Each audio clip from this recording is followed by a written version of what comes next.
வணக்கம். இன்னைக்கு நாம ஒரு செம்ம காரசாரமான ரொம்ப இமோஷனலான ஒரு அரசியல் கட்டுரையை தான் அலச போறோம். எந்த பக்கமும் சாயாம அந்த கட்டுரையில என்ன சொல்ல வர்றாங்கங்கறத மட்டும் நாம இப்போ பார்க்க போறோம். சரி வாங்க நேரா விஷயத்துக்குள்ள போயிடலாம். இந்த மொத்த கட்டுரையும் ஈஸியா புரிஞ்சுக்க இத 4 முக்கிய பகுதிகளை பிரிச்சிருக்கோம். 1 பொருளாதாரவாதம், 2 வேலைவாய்ப்பு மற்றும் தொழில்நுட்ப நெருக்கடி, 3 சமூகத்தின் அக்கறையின்மை, அப்புறம் 4 அரசியல் பொறுப்பு கூறல்.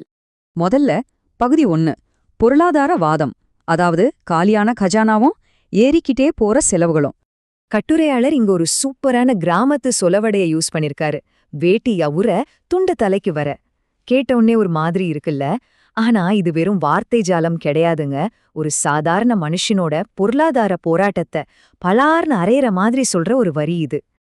இப்போ இதுல ரொம்ப இன்ட்ரெஸ்டிங்கான விஷயம் என்னன்னா, ஒரு கிராமத்து பழமொழிய நாட்டின் பேரியல் பொருளாதாரத்தோட எப்படி கனெக்ட் பண்ணிருக்காரு பாருங்க. நடப்பு கணக்கு பற்றாக்குறைங்கிற அந்த சிக்கலான பொருளாதார நிலைய ஒரு மனுஷன் தான் மானத்தையும் செல்வத்தையும் இழக்கிற சூழலோட ஒப்பிடுறாரு. சிம்பிளா சொல்லணும்னா, நாட்டோட பொருளாதாரம் அதோட கண்ணியத்தையே இழந்துருச்சு அப்படின்னு இந்த மூலக்கட்டுரை வாதிடுது. சரி, இந்த பொருளாதார வீழ்ச்சிக்கு அவர் என்னென்ன காரணங்களை அடுக்குறாருன்னு பாப்போமா? அரசாங்கம் போடுற முட்டாள் கணக்குகளால தான் கஜானாவே காலியானதுன்னு நேரடியா குற்றம் சாட்டுறாரு. அது மட்டும் இல்லாம விலைவாசி உயர்வால மக்கள் ரொம்பவே துடிச்சு போயிருக்காங்கன்னு, குறிப்பா இந்த கேஸ் சிலிண்டர் விலையேற்றம் இருக்கு பாத்தீங்களா, அது எரியிற நெருப்புல எண்ணெய் ஊத்துற மாதிரி இருக்கணும் கடுமையா விமர்சிக்கிறாரு. இதெல்லாம் சேர்ந்து சாமானிய மக்களோட வாழ்க்கைய அப்படியே புரட்டி போடுதுங்கிறது தான் அவரோட வாதம். பொருளாதாரத்திலிருந்து கொஞ்சம் தள்ளி வந்து தனிமனித வாழ்வாதாரத்தை பத்தி என்ன சொல்றாருன்னு பாப்போம். பகுதி 2 வேலைவாய்ப்பு மற்றும் தொழில்நுட்ப நெருக்கடி, முக்கியமா ஏஐ மற்றும் வேலை பற்றாக்குறை. இப்போ இது கவனிங்க. ஒரு பக்கம் அரசாங்கத்தோட மந்தமான செயல்பாடுகளால வேலை கிடைக்காம தவிக்கிற இளைஞர்கள், இன்னொரு பக்கம் புயல் மாதிரி வந்துகிட்டு இருக்கிற செயற்கை நுண்ணறிவு, அதாவது ஏஐ.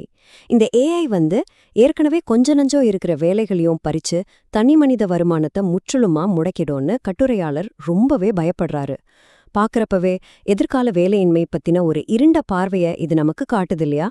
இதனால அவர் என்ன முடிவுக்கு வர்றார் தெரியுமா? ஓட்டு போட்ட குடிமக்களோட தலையில துண்டு விடுது, அதாவது அவங்க ஏமாற்றப்படுறாங்க. வேலை தேடி அலையிற இளைஞர்கள் தலையில கல் விழுதுன்னு சொல்றாரு. ஆக மொத்தம் தற்போதைய சிஸ்டம் அதை நம்பின மக்களையே முழுசா வஞ்சிச்சிடுச்சு அப்படின்னு ரொம்ப ஸ்ட்ராங்கா பதிவு செய்றாரு. இப்போ பகுதி 3க்கு போவோம். சமூகத்தின் அக்கறையின்மை, கவனச்சிதறலில் மூழ்கிய சமூகம். இவ்ளோ நடக்குது, மக்கள் ஏன் இதை தட்டி கேட்கல? இதுக்கு அவரு தர பதில் ரொம்ப ஷார்ப்பா இருக்கு. குடிமக்கள் தங்கள சுத்தி என்ன நடக்குதுன்னே தெரியாம, எந்த சுய தேடலும் இல்லாம ஒரு அடிமைகள் மாதிரி வாழ்றதா சாடுறாரு.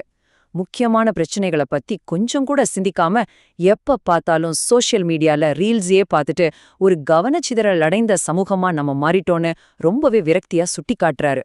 இந்த இடத்துல நாம கொஞ்சம் நிதானிச்சு அவர் கேக்குற இந்த ஒரு கேள்விய பத்தி யோசிக்கணும். எது வளர்ச்சி? தனி மனிதன் வளராம தன் உரிமைகளை பத்தின எந்த விழிப்புணர்வும் இல்லாம ஒரு மாயைக்குள்ளே வாழ்ந்துகிட்டு இருக்கிற ஒரு நாட்டுல நம்ம எதை உண்மையான வளர்ச்சின்னு சொல்ல முடியும்? ரொம்ப ஆழமான ஒரு கேள்விதானே அது. ஓகே, இப்போ அடுத்த பகுதிக்கு மூவ் பண்ணலாம். பகுதி 4 அரசியல் பொறுப்பு கூறல், பழி சுமத்துதலும் பிற்போக்கு கொள்கைகளும். இது எப்படி பில்ட் ஆகுதுன்னு பாருங்க. கட்டுரையாளரோட அரசியல் பார்வையை இங்க நம்ம தெளிவா பார்க்கலாம். உருப்படியா ஏதாவது செய்யறத விட்டுட்டு எப்ப பார்த்தாலும் ஸ்டாலினை குறை சொல்லியே அரசியல் பண்றாங்க, இதனாலதான் நாடு வளர்ச்சியில பின்தங்கியிருக்குன்னு அவர் வாதிடுறாரு. அதே மாதிரி ஒரு இடைக்கால பட்ஜெட்டை கூட சரியா படிக்காம ஆட்சிக்கு வந்தா அந்த நாடு முற்போக்கு பாதையிலிருந்து அப்படியே பின்னோக்கிதான் போகும்னு அவர் குற்றம் சாட்டுறாரு. இது ஒரு குறிப்பிட்ட அரசியல் அணுகுமுறை மேல வைக்கப்படுற செம்ம கடுமையான விமர்சனம். இந்த கட்டுரையோட உச்சகட்டமே இந்த வரிதாங்க. எவர் செத்தா என்ன, நான் பெருமை பேச மண்ண பலி கொடுப்பேன். ரொம்ப சீரியஸான குற்றச்சாட்டு இது. தலைவர்கள் தங்க சொந்த பெருமைக்காகவும் பந்தாவுக்காகவும் இந்த மண்ணையும் சரி மக்களோட உயிரையும் சரி பலி கொடுக்க தயங்க மாட்டாங்கன்னு அவரு வாதிடுறாரு. மக்களோட நல்வாழ்வை விட அரசியல் அதிகார பெருமைதான் இங்க பெருசா நிக்கிதுங்கிறது அவரோட ஆதங்கம். ஃபைனலா இந்த விமர்சனங்கள் எல்லாத்தையும் ஒட்டு மொத்தமா சேர்த்து ஒரே கேள்வியா நம்ம முன்னாடி வீசுறாரு. எவர் செத்தால் என்ன என்பதுதான் மோடி அரசின் கொள்கையா அப்படின்னு கேக்குறாரு. நான் முன்னாடியே சொன்ன மாதிரி ஒரு பகுப்பாய்வாளரா நாம இந்த கேள்விக்கு பதில் சொல்ல போறதில்ல. ஆனா கட்டுரையாளர் எந்த அளவுக்கு ஒரு கொதிப்பான மனநிலையில அதை எழுதியிருக்காருன்னு புரிஞ்சுக்க இந்த கேள்வி ரொம்பவே முக்கியம். இந்த கடுமையான விமர்சனங்கள், சமூகத்தின் மேல அவர் வைக்கிற கேள்விகள், இத பத்தி நீங்களும் கொஞ்சம் யோசிச்சு பாருங்க. இந்த கட்டுரை உங்களுக்கு பல புதிய கோணங்களை திறந்திருக்கும்னு நம்புறேன். மீண்டும் சந்திப்போம்.